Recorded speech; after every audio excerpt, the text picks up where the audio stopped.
ya kupata matokeo.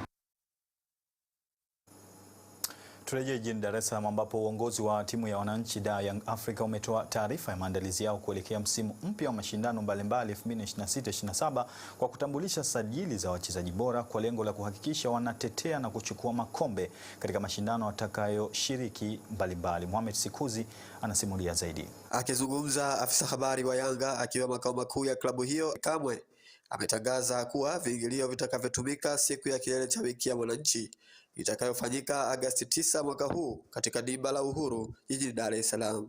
Ratiba yetu inaonyesha tarehe 2 ya mwezi wa 8 klabu yetu itakwenda kwenye mkutano mkuu wa wanachama, na mkutano huu kama ambavyo ilivyokuwa kawaida,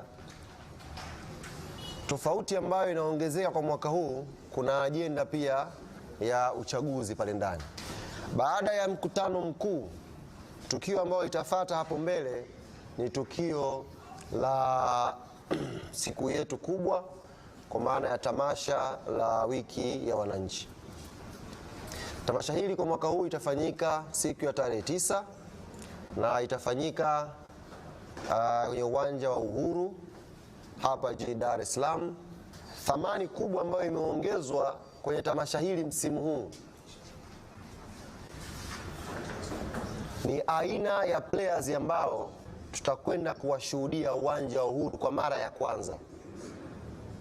For the first time, wanayanga watapata nafasi ya kumshuhudia Peter Shalulile akiwa na jezi yetu ya Yanga. Mzunguko 20,000, VIP 100,000 na Royal Package ni shilingi 300,000. Tafadhali nenda kwenye system, nunua tiketi yako mapema. Tutakwenda kutangaza vituo sasa hivi, kimbia mapema, nunua tiketi yako. Kwa habari za michezo na burudani kutoka Dar es Salaam, mimi ni Mohamed Sikuzi na hii ni ZBC. Turejee visiwani Zanzibar hivi sasa kuelekea pambano la masumbwi litakalofanyika tarehe 31 Kendwa Rock lenye lengo la kuhamasisha utalii mbalimbali wa michezo. Mabondia mbalimbali wametambiana kuelekea pambano hilo. Rashid Ahmed anatupa taarifa zaidi.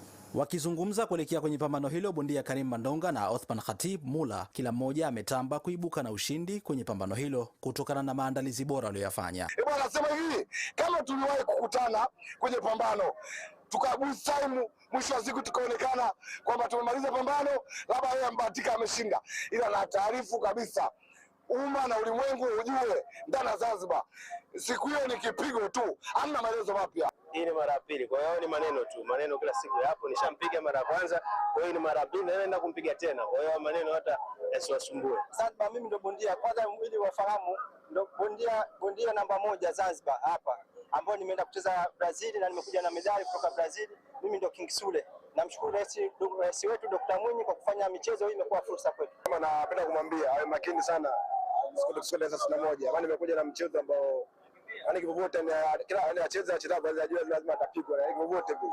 Mjumbe kutoka kamisheni ya ngumi za kulipwa Zanzibar, Bakar Omar Mbaruk, amesema lengo kubwa la pambano hilo ni kuinua vuguvugu la mchezo wa ngumi Zanzibar pamoja na kuitangaza Zanzibar kupitia utalii wa kimichezo. Pambano letu linatarajia kufanyika tarehe 31 mwezi wa 7 katika eneo la Kendwa Rocks. Lengo hili la kufanya lengo kubwa ni kufanya uzinduzi wa pambano kwa sababu mchezo wa ngumi ni mchezo umeruhusiwa kisheria na tumetimiza matakwa yale yote binafsi ya kisheria. Kwa maana lengo letu